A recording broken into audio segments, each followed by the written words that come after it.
Hi everybody, Chris Titley here and welcome to Scoreboard. Scoreboard is based on one simple premise, and that is premium access for curious minds. We have conversations with athletes, coaches, owners, CEOs, stakeholders, broadcasters, and people who think, lead and make things happen. No buzzwords, no jargon, just clear thinking, lived experience, and lessons that you can use to be a better you. We bring the access, they bring the experience, and you bring the curiosity. Together, we build the only scoreboard that matters, your own. Scoreboard, premium access for curious minds. This episode is powered by Swyftx, Australia's top-rated crypto exchange and proudly homegrown. Now let's get to today's episode. Hi, it's Chris Titley here on today's episode of Scoreboard, the podcast. I'm excited. It's the first golfer on the podcast. We're joined by Harry Takis. Harry, thank you so much for being part of the series. Thank you very much for having me, Chris. Appreciate it. Harry, where am I talking to you today? Where are you dialing in from? I'm in Brisbane, same spot as you. Mate, it's a cracking morning, and you've been overseas recently, but how's your Tuesday morning been? How's your August been so far? Yeah, it's been good. Woke up this morning, made brekkie, went and got a coffee, and now here I am. Mate, and you've been overseas recently. You've just come back from the US. You want to talk about that experience so far? Yeah. Oh, that's your alarm to say that you better jump on the podcast. Is that right? Correct. So, yeah, got back from the US a few weeks ago. Did a 6-month stint over there with college, and then after college finished, I did 3 weeks of tournaments. It was good. Had a good finish. Had a top 10 in the Northeast Am, and then came back for a week. Saw my golf coach over here, Ian Triggs, and then I went off to Singapore. So I got back from Singapore 3 weeks ago. So that was interesting. First time playing golf there. I've been there a couple of times on holiday, but first time competing over there, and yeah, it was fun. Mate, Harry Takis, for the listeners out there that don't know anything about you, who are you and what's your story so far? So I'm a golfer, amateur golfer from Brisbane, born and raised. Haven't made the switch to professional golf yet, just still, there's people telling me to stay amateur and keep doing what I'm doing. You get chances to represent Australia and all that sort of good stuff as an amateur. So just waiting around to do that. I'm competing in the US at San Diego State University. I've been there for a year now, so that's been a really cool experience. Different culture, different golf. So that's been really fun. But yeah, just keeping on doing what I'm doing until I turn professional. Mate, and your relationship with golf through your life, how would you describe it? Love, hate, I would say. I got into golf when I was 9, 10. Started first picking up a golf club. Dad took me to the range and kind of fell in love with it because it was an individual sport. It sounds bad, but I mean, I played every team sport growing up in school and, rugby, cricket, soccer, did swimming, which was individual. I'm just not that fast. But I just fell in love with the fact that I could go practice by myself and get better and that I didn't have to rely on other people. I didn't like in a team sport that I could have a bad game and we would win, or I could have a good game and we would lose. So I'm a very competitive person, and when I was dependent on other people to win, I didn't really like that. And competitive, also in control. You're in control of your own destiny. Is that something which, as you mentioned about the team sport, I had a chat to Duncan Armstrong recently, the swimmer, and he was saying that's why he did swimming, because he just wanted to be him, accountable, in control, no one else. Yeah, I like in golf, you're allowed a caddy in amateur golf. And a lot of the time I don't want one because there's another person that can impact the way I play. So I like being able to, being in control of the result is sometimes you have to let go of that. But I don't like to rely on other people. Your love of golf, you mentioned early age, you played a lot of sports, but what was it about golf early on that you thought, okay, this is good, and in terms of the training, repetitiveness, and getting out there and becoming reasonably good, what was the spark about golf? Why golf? I always had pretty good hand-eye growing up. I wasn't that quick, so I'm a tall, lanky kid, so it kind of stopped me from being able to play other sports professionally. My dad played tennis, and I played tennis for a long time, but I wasn't quick enough. I couldn't. someone played a drop shot to me, I'm not getting there. So yeah, that was kind of a part of it. And I always wanted to play a sport. Like I kind of knew early on that I wanted to be a professional sports person. It didn't know what sport it was going to be, but then golf, I thought I had the best chance. And I had a coach. I've had the same coach my whole life, 10 years. And he's just always made it really like enjoyable. Like really, he kept it fun and light when I was young. And then when things started to get more serious, he became more serious. And it's kind of everything I've needed. And he never let me lose the love for the game. Like if I had a bad week, he'd call me and like talk to me about it and just made sure that I was still enjoying it. It's the first question he asked me every week. Is you still enjoying it? Wow, that's fantastic. A big shout out to your coach, by the way. What's his name or her name? Ian Triggs. He's a coach out at Brookwater Golf Club. There you go. Shout out to Ian for that, mate. And in regards to your relationship, is it coach-player or are your mates off the field? And how does that work? Is there any sort of grey area? No, yeah, we're good friends. I saw him yesterday, actually. And I mean, I saw him for an hour and a half, and I reckon I hit golf balls for maybe 15 minutes of that. So, yeah, just when I'm home, I see him as often as I can. When I'm in the States, I'll call him, and FaceTime's an amazing thing, so that helps. But, yeah, it's a lot of chatting and just trying to – I'm kind of in a weird part of my golfing career at the moment, just because you can turn professional, you can stay amateur, and trying to decide when is right to do that, whether to stay in school for 4 years or not. And, yeah, there's just a lot of different pieces to the puzzle that we're trying to figure out together, and there's no one else I'd really value, no one else's opinion that I value more than his. Harry, I'm curious to know around the amateur versus professional swing in terms of what happens. And, you know, the obvious from the outsider is you're now playing for a living, so that you need to earn your feed and you've got to pay for travel costs and all these sort of things that maybe it's offset by a little bit of sponsorship, and then there's prize money. It's sort of like commission only, I suppose, versus amateur right now where you're playing in the US. Do you want to give the listeners out there a bit of an understanding about why it's such a big switch, I suppose, and the sort of the normal paths that people take? Yeah, so I think the path for Australians has always been very different to the rest of the world. So for a very long time, Australians would come out of high school and enter the QAS, which is what I did, because there's a 9-month gap in between when you finish high school and when you start US college. So I finished high school in the end of November and college started the next August. So I went into the QAS and did 9 months of that and then moved over. But most people would have stayed in that program which is a government-funded program, which help you as an amateur because you can't earn money. They help fund you playing golf tournaments around Australia and around the world. They help you out with money, and then there's daily trainings and all that good stuff. I chose to go to the US because I wanted to get an education.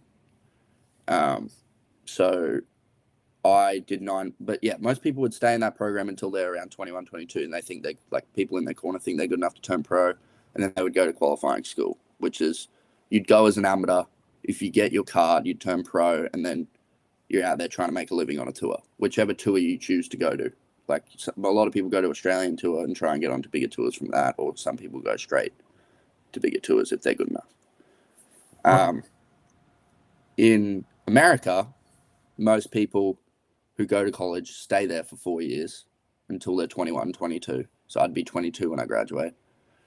And turn professional straight after. Once they sign once they get their piece of paper that they've got their degree, they turn pro and go to a Q school. But there's this new thing in college called the PGA Tour U, which is wherever you rank in your class, there's different levels. So like the number one gets a full PGA Tour card straight out of school. Don't have to go to qualifying school. Don't have to do anything. So you graduate from college, you're playing on the PGA Tour the next week. And then 2 through 10 get Corn Ferry, which is like the feeder tour for the PGA Tour. And then 11 through 25 get PGA Tour Americas, which is the feeder tour for the Corn Ferry Tour. So there's a good pathway there. So you kind of have to weigh up the options. Do I want to stay in school for another 3 years, or do I just want to go to Q school and see if I can get my card anyway and not have to do all that? Interesting. Okay, so in terms of your official ranking, are you in those three categories yet in terms of being able to give one of those cards yet? So for my class, so it's based on like each year. So I'm going to my sophomore year. This year I was sixth in my class. Right, so you can So I potentially would go get a into the Corn Ferry Corn Tour Ferry. card. Okay, yep. And that is paid, right? That's professional, right? Yeah, you play for a couple $1 million every week. Yep. And then if you make the cut, you get prize money. If you don't make the cut, you don't get paid almost, basically. Correct. You get $0. You can play 30 events, miss every cut, you get zilch. And have to pay for travel costs and your own Yep. kit and everything. Now, in the US, there's also been the name and image likeness, the nil that's come on board. Has that entered the golf sphere, I suppose? Yeah, it has. Because it's kind of annoying. It's made for Americans. There's a lot of very good international athletes in college, but because of the visa that we're on, we're technically not allowed to work. It's an F1 student visa, so you're not allowed to receive payment. So I'm in the process right now of changing my visa so that I can receive funding. I'm sure there's a lot of people that have already done it.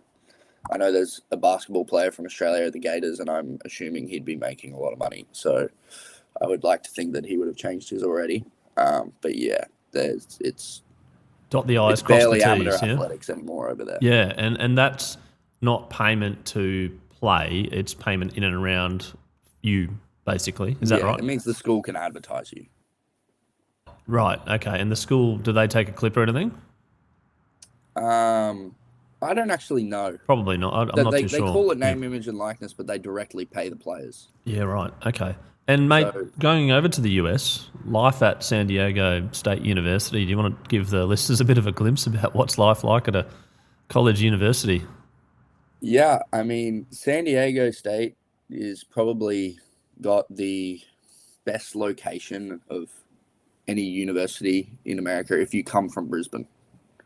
So because the weather is just perfect. You've got so many places all over the States where the weather's terrible, and you can only have fun for 5 months of the year, and you can only, like, if you're a basketball player, it doesn't matter if it's cold outside, you practice indoors. Whereas for us, we're outside the whole time. So I made sure I went somewhere where it didn't snow, where the facilities were good, and I could practice all year. I'm not used to the cold being from Brisbane, so I wanted somewhere where it was hot and there was a beach nearby. But yeah, it's been good. The only way I can explain it to people is it's exactly like the movies. So you need to have a lot of discipline to try and keep yourself away from that sort of stuff, and like, you need to enjoy it. It's a life experience, but there's definitely times when you got to say no to people and you got to go and do your own thing. And in between school and training, some spare time, do you get to travel around the US, or is it really just head down focus? We get little breaks, like week here or there, and my roommates are from like Texas and San Francisco, so I'll go with them and we'll go somewhere for a week, which is pretty cool, play some different golf. But yeah, like for the tournaments that we play, we travel all over the US anyway, so I've been to probably over 20 states. Yeah, right. Already. Wow, that's fantastic. And in terms of the balancing act between academia and sport, what's the values of the university, and what do they say, and how does it all work? If you don't pass, you don't play, pretty much. Which coach riles on about that, but he's the one that it affects if we don't play, because it's his job. So yeah, if you're not on top of your schoolwork, it's not good. There's no benefit that comes from not being on top of your schoolwork. So I have classes up until from around 8:30 till 12 o'clock, 1 o'clock most days, and then straight after that it's to the golf course. And what are you studying? I'm studying business management right now. Yeah, right. And how are you enjoying it? Yeah, in America, it seems the first 2 years everyone sort of studies the same thing, and then your last two you kind of focus in on your degree. But yeah, so far it's been good. And the golf, are you learning a lot in terms of your game? Are you learning a lot in terms of some of the skills that you may have picked up on that you might not have here? Yeah, I've definitely improved a lot over my first year. I had a teammate last year who he just graduated. Justin Hastings is his name. And he won the Latin American Amateur. So this year he played the Masters. It was low am at the Masters, low am at the US Open, and played the British Open. Didn't get low am there. Played with Cameron Smith in the first 2 rounds of the British Open. And so I practiced with him every day and just kind of tried to pick up on everything that I could, because he'd been there for 4 years and he was obviously a very good player, and I wanted to pick up on sort of what he does in a day-to-day and how he stays on top of all the things that he did, because he was a very good leader and a really great guy. So I was kind of trying to be like him in a way, which sounds bad. But yeah, he taught me a lot of little things and how to manage certain things and deal with teammates and try and bring everyone together. And yeah, he's been really good. I still talk to him. He texted me this morning.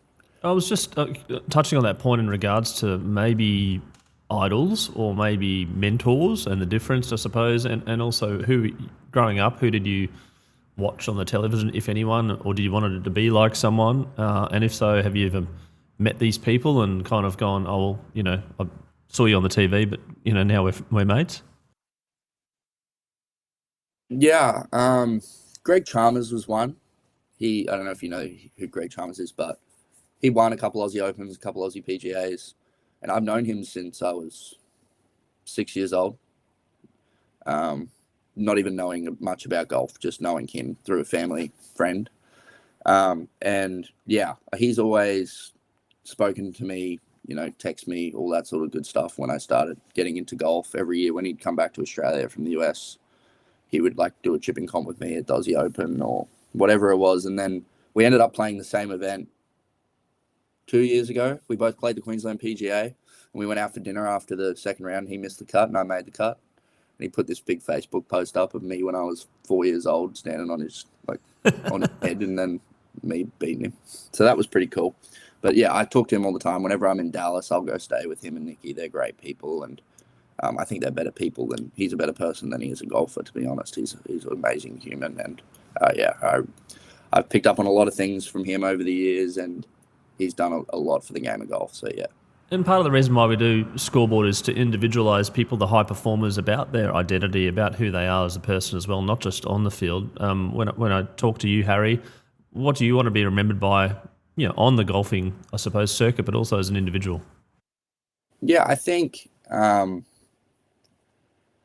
a lot of golfers have a lot of charities as such, like really good golfers when they get to a certain level, like people, Jordan Spieth, Jason Day, Colin Morikawa, or Scotty Scheffler, all these people have charities.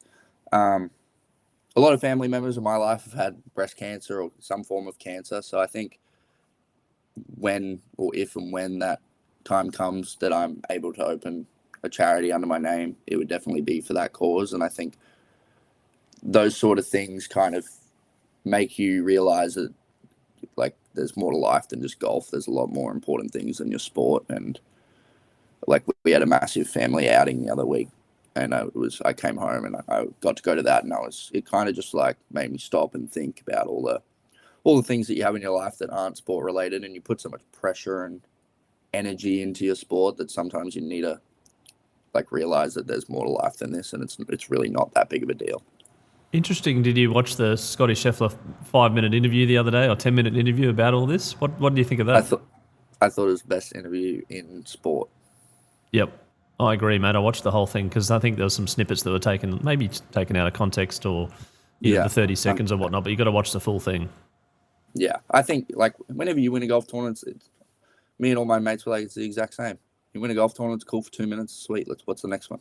And what's for dinner tonight? Right? What's for dinner tonight? And the kids are going, where are we going? Oh, might get some takeaway. Oh, cool. All right. None of the wiser, right? And just on that, your support network, some mates of yours, are they're around texting you, win, lose or draw, and the commitments that you've made as a golfer? I suppose you would have had a lot of sacrifices so far, and some people call them investments, etc.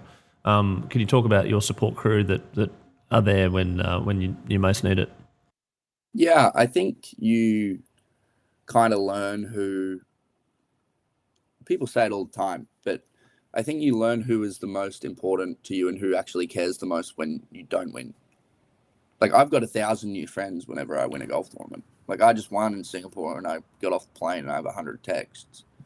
And some of those people I haven't heard from in years, which is nice, obviously. But then you have the certain few who you respond to first because they'll call you after a bad week, or when you miss the cut by one, they'll call you, and all that sort of stuff. They'll still pick you up from the airport. Like, it's just all that sort of stuff. I think, like, I have a really good group of friends here, and then I have a group of friends in the US. So it's two different networks of mates. But yeah, I practice with them every day. My coach, my physio, sports psych, all those people, you're going to respond to them first because they're the ones that are always there. So yeah, I have a very good group of friends and a good team around me that I have a lot of belief in.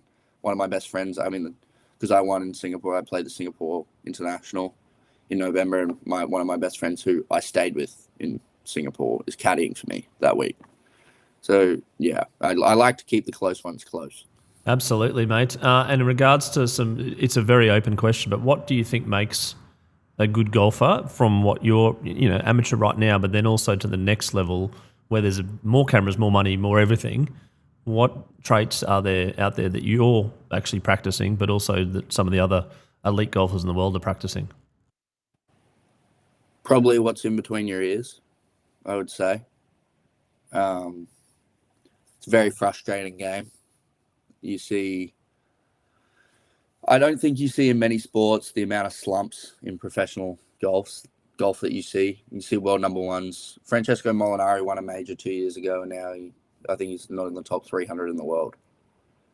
So it's just being able to get over the bad stuff. You need to be able to shake it off, which is it's easier said than done. It's a very hard thing to do.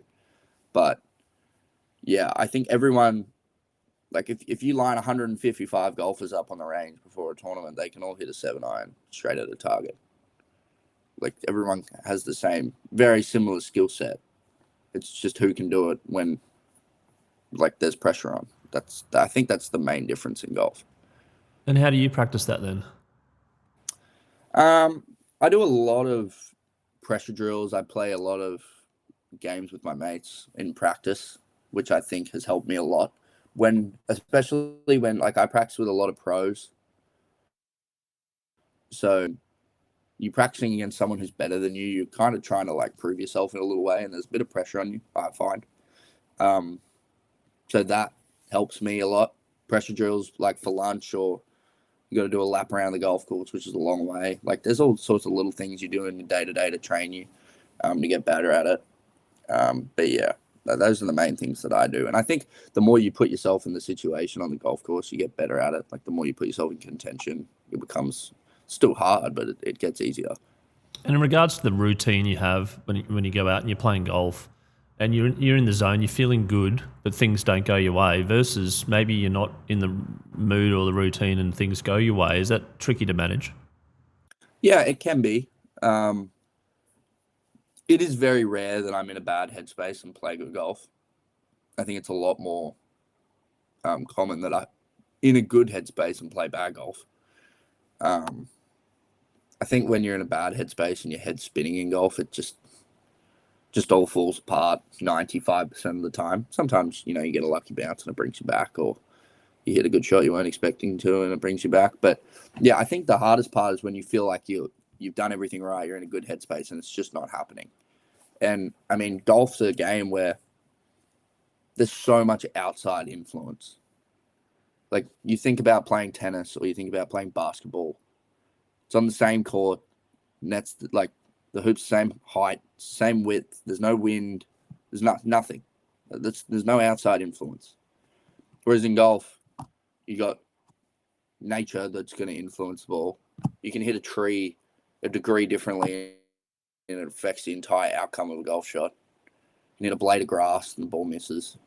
There's so many factors that you have absolutely no control over, and you like trying to let go of that, and because you don't have control in the end, it can be difficult, especially if you feel like it's very easy to beat up on yourself and be like, I'm doing all the right things, I'm hitting these shots good, yada yada, and the result isn't coming. But you just need to stay patient.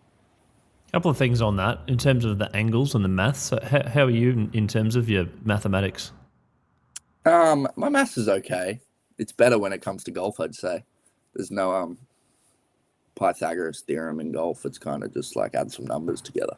But yeah, I mean, I use not a lot of people know this, but I use, like in golf, I use a spirit level to help me learn how to read putts. You sit your feet on the green, have a guess of what you think, how many degrees the slope is, and then you put a spirit level down and see what it actually is. There you go. A lot of math that goes into it. Yeah, no, for sure. And then on that, in regards to, you talked about caddy, and you don't really like your caddies, the advice that they give you, you kind of sometimes go, all right, I give in, you're right, let's do it. Yeah, I think Lincoln Morgan, probably my best mate, is caddying for me. In college, you're not allowed caddies. Anywhere outside of college, you're normally allowed caddies. This event, I have to have a caddy. So I said to my mate Lincoln, yeah, can you come carry the bag? I'll pay for you to go over there, whatever. And the reason I picked him is just because I play so much golf with him. I play golf with him every single day. He knows my game probably better than he knows his. But to be honest with you, if he tells me to do something, I'm probably not going to do it. I think I'm just bringing him over to have a yarn with me down the fairways. But if he gets mad or reckons he's 100% right, I might trust him. But if he stuffs it up, I'm not listening again. That's awesome. What about what goes through your brain on a golf course? It's quite a long day out. Yep. Does your brain drift? Do you kind of think about things? Do you think about your favourite song or what's happening in the NBA? Do you drift away, or are you always in the zone? No, I can't be always in the zone. Me personally, I'll be drained by the ninth hole. So pretty much when I'm about 20 meters away from my ball, I'll stop talking and kind of get where I want to be, like the headspace. But anytime in between shots, I'll talk about anything and everything. That's why I like having my friends on the bag, just so we can chat about whatever's going on in the world, what happened in the footy, how the Broncos are doing, all that sort of stuff. Yep. And then the shot itself, what are you thinking? Stand behind it, literally see a picture in my head of what I want the ball to do, pick whatever club is necessary to hit that shot, then try and execute. If you don't execute, why didn't you execute? And then walk up to the ball. Yep, and go again, right? Yep. And some of the shots that you've played, like, do you compare them? You're like, that was the shot I remember, almost the perfect shot, even though maybe perfect doesn't exist. But do you sort of have a benchmark of like, that was pretty good, that was good, or I could do better, etc.? Yeah, so many variables in golf that I try to get over a shot as quickly as I can. I used to hold on to shots. I'd be talking about a shot I hit 3 holes ago back in the day. But yeah, I don't even review the golf shot itself normally. I review how we got there. Ball comes up short.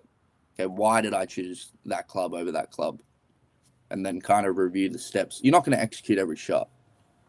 Like, that's something you got to figure out on the range. Like, it's impossible to hit every shot perfect.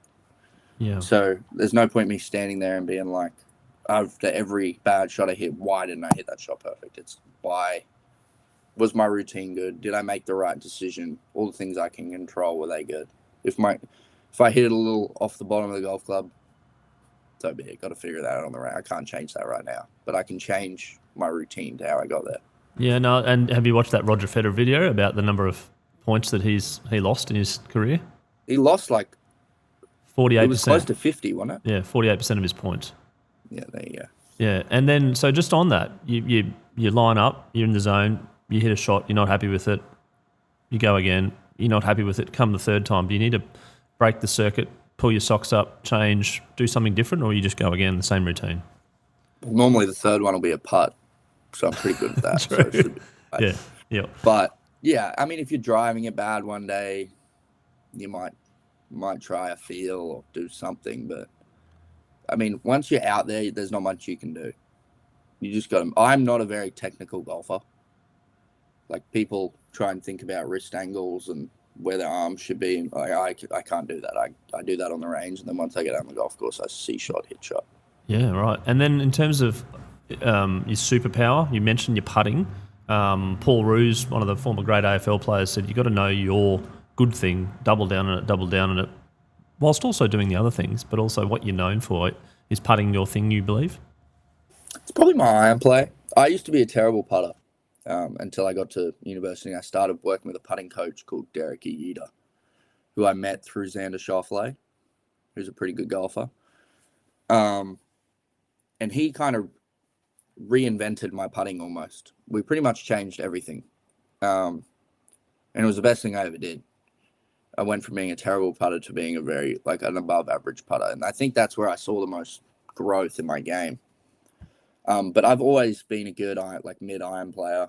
It's been my strength for probably 5 years. So I would say that's the strength of my game. But if you're hitting a 9-iron close every time and missing it, doesn't really do anything for you. So now that I can hole a few, it helps. Yeah, no, absolutely, mate. And just on golf and its own right, it's exploded from a social media point of view. It's exploded through YouTube. The last 5 or 10 years, obviously different competitions. We've had Nick from Live Golf on the podcast before.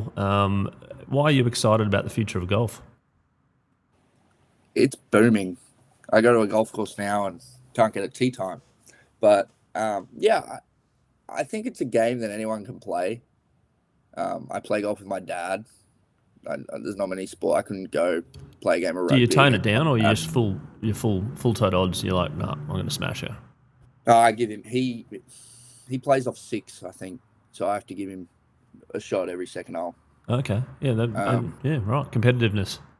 Yeah, he doesn't like to lose either. So yeah, there's that. Is that where you got it from? Yeah, he's pretty hot-headed on the golf course, though. I can't be like that. You don't seem like a hot-headed guy. You seem pretty humble. Yeah, I'm fine. He's hot-headed. My mum's not, so that's where I get that part from.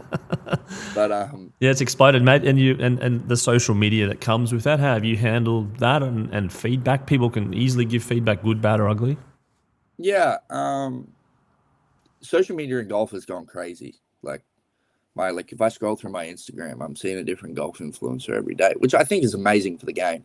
Like, I walk around my college campus and there's people who don't play golf wearing good hats and wearing all these YouTube golfers brands all the time. Like, I sit in lectures and I'll see 10 good hats, and I'm happy about that, because golf, when I started, was not a sport that young people would play or enjoy or anything like that. And now it seems to be just getting younger and younger, which is awesome. Like, I like going out to a golf club and seeing 20 people my age. I think it's great, especially when, I play with kids at school who aren't on the golf team all the time. Like, just kids from my university who I meet and want to play golf, which I think is great for the game. I mean, it's only getting bigger, so I don't see any negative in it at all, besides the fact I can't get a tee time sometimes. Yes, yeah, you can't. Yeah. Yeah, no, that's awesome. That's brilliant. Now I'm going to touch on you for a second, Harry. I always ask about the scoreboard moment in one's life, which is a moment in your life which is pretty visible. Could feel like yesterday, might be yesterday, that from that moment on, life changed. It probably was. I'd say it was a month ago.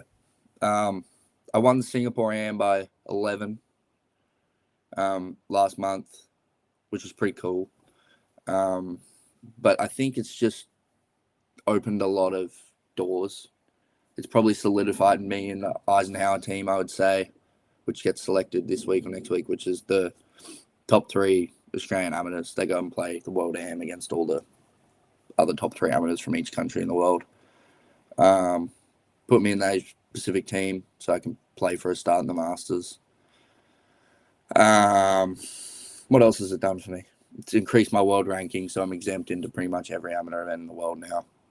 And I get to play the Singapore Open on the Asian Tour. So, yeah, there's a few avenues that it's opened. I won a couple junior events as a kid that I thought were really cool, and they kind of boosted my status a little bit. But, I'd say that one's the biggest so far. Mate, you sound like you're ready for the next level. Are you ready for the next level? Yeah, I would like to think I could turn pro tomorrow and compete. But there's so many things that go into it that, I'm sitting in bed thinking about it. And I'll know when the time is. Well, right. we'll capture this moment now, mate, when you're in 2 minds, and we'll see where it lands in a few years' time. Yeah. Yeah.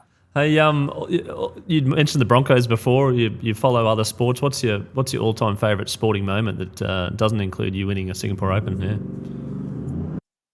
It's not to do with the Broncos because they haven't won a Prem since I've been able to remember. I personally think it's golf, but I think one of the greatest sporting moments in the history of sport is Tiger Woods winning the 2019 Masters. For a person to go through what he went through and to come back and beat all these young kids, like who hit it so far and are so good, and there's so many of them, for him to come back and win 11 years after he won his last major is just absolutely incredible. Yeah. I don't think there's another person on the planet who'd be able to do that. That's a great all-time. We've had the Masters a few times this year in terms of the all-time favourite sporting moment already, but having that one going back, that's the first. So thank you for sharing that. Now, a couple of rapid-fire questions. If you had to subscribe to one streaming service only, would it be Netflix or Spotify? Spotify. Due to the podcasts or the music? Both. Both? What's your favourite podcast? Hello Sport. Oh, come on. Maybe this one now. Now that you're on it. No, Hello Sport. Yep, excellent. Good shout out to them. I love all good podcasts out there, so there's no competitiveness in me at all. To visit a place, Brisbane, which you live, or Adelaide? Brisbane. Watching tennis or watching cricket? I went to Wimbledon last year, but I'd say you can't beat a Boxing Day test. Oh, yes, absolutely. And what a ripper it's going to be this year with the Ashes coming as well.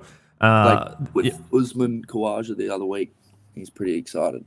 Yeah. All that, the India-England series is unbelievable as well, so a good lead into the Ashes coming. Gold Coast or Sunshine Coast? Sunshine. Why is that? It's not as touristy. Ah, there you go. Coffee or tea? Coffee. A long lunch with friends or a long run with friends? Long lunch. Yeah. Any particular restaurant you want to shout out to? Oh, I don't know if it's a long lunch, but I like going to Ribs and Burgers. Oh, yeah. In James Street. Yeah. Ribs and Burgers. And you get to people watch there too, don't you? Yeah, it's good. Now it's time for the Swyftx bucket list, where we ask what's the one sporting event that you've always wanted to attend, from the Super Bowl to the Boxing Day Test match at the MCG to the pristine fairways of the Masters. Every sports fan has that one dream event that they'd drop everything to experience. And just like those big moments, crypto can take you places. With Swyftx, you can buy, sell, swap, track and analyse hundreds of cryptocurrencies, all on the most trusted crypto exchange in Australia. Where can crypto take you? Join over 1.1 million users across Australia and New Zealand at swyftx.com. So the question is, what's on your bucket list? I want to go to the Monaco Grand Prix. Oh, the GP. I've had that a couple of times, actually. And would that be coming in on your private jet or your private boat, or both? One of the two. Yeah? I've heard that before, actually. Who was that? It was one of the other guests that did the Monaco GP. Just looks amazing, doesn't it? Oh, looks unbelievable. Yeah? And how would you do it? What do you reckon? You just pick a spot, or do you move around, or behind the scenes meet the I'd meet probably the drivers? want to meet as many people as I can. I feel like there'd be a lot of famous people there. Yeah. Now we have a new segment thanks to our newest sponsor, Swyftx. It's called the Passport Stamp, which is powered by Swyftx. When sport takes you overseas, it's not just the culture that changes, it's the currency too. That's where Swyftx comes in. They help athletes, agents and clubs manage the financial side of global sport, whether it's contracts, prize money or everyday expenses. With over $1 billion transferred and trusted by the PFA and RLPA, Swyftx helps you protect what you earn wherever sport may take you. Don't just move money, protect it. Now to the question, what's your favourite overseas destination that sport has taken you? Ballyliffin in Ireland. It's north of Northern Ireland. I was there a year and a half ago, and it was probably the worst weather I've ever played golf in. But once you left and you got home or you went to the pub for dinner, an Irish pub, it was amazing. Like, you get in this warm aircon, everyone's so nice, and it's a little town. The British Amateur was there. We're 2 hours by train away from anything, and that was really cool. Just being I felt like a local, so that was really cool. And I don't think I'll ever be anywhere near that again. But yeah, for that week I was there, and it was cool. The weather was terrible, but it was cool. For golf to take you overseas and sport to take you overseas, there's certainly some amazing benefits that sport and golf can bring you. Now, a couple more questions, Harry. Some advice for a younger Harry, maybe 6-7 years ago, that is playing golf and goes, actually, this is pretty good. I want to become a professional like I see on the TV. Enjoy it. Can't play golf if you don't. If you get yourself in the headspace of like, why do I do this, yada, yada, yada, and you keep beating down on yourself, it's very hard to get back out of it in golf. Because you got to go out there and sit in the sun for 6 hours and just practice by yourself, no one else with you. So I think if you enjoy the game and you continue to enjoy it, pursue it. But I've met so many people that play golf with me when I was 12, 13 who are really good and just stopped because they just didn't enjoy it. So I think work hard at the things that you need to get a team around you, get a coach. If you like them, trust them, do what they tell you to do, and enjoy what you're doing because it's a long road. One last question. We're going to timestamp this moment, Tuesday, the 5th of August, 2025. We do this podcast in 5 years' time. Where would you like to be? PGA Tour. PGA Tour. That's the tour you want, yeah? Yep. In the US. You're going to have to probably live over in the US. Where are you going to live? Yep. Dallas. Oh, already? With a couple of the other Aussie golfers that already suggested some properties and stuff, yeah? Yep. And what's the barbecue like in Dallas? Pretty good. Yeah? Are you a wet wings or a wet ribs or a dry? Wet. Wet, yeah. Got a favourite joint in Dallas and shout out to as well? I don't. I get it cooked. I don't go out for barbecue. They cook it for me, whoever I stay with. So it's been pretty. I have a teammate who's from Austin, and yeah, his family's pretty cool, and Greg's family's pretty cool. And yeah, I've had a lot of barbecue, but I don't go out and get it very often. Yep. Harry Takis, thank you so much for joining Scoreboard today and sharing your story behind the scenes of what it's like as an amateur golfer moving to professional at some point in time, your dreams and aspirations, and also the values and principles that you would hold to on the golf course and as well as off the golf course, and that advice obviously for some of the emerging golfers and emerging sports people out there. I wish you all the very best. Looking forward to sharing your progress and supporting where I can. Thank you very much, Chris. Really appreciate it.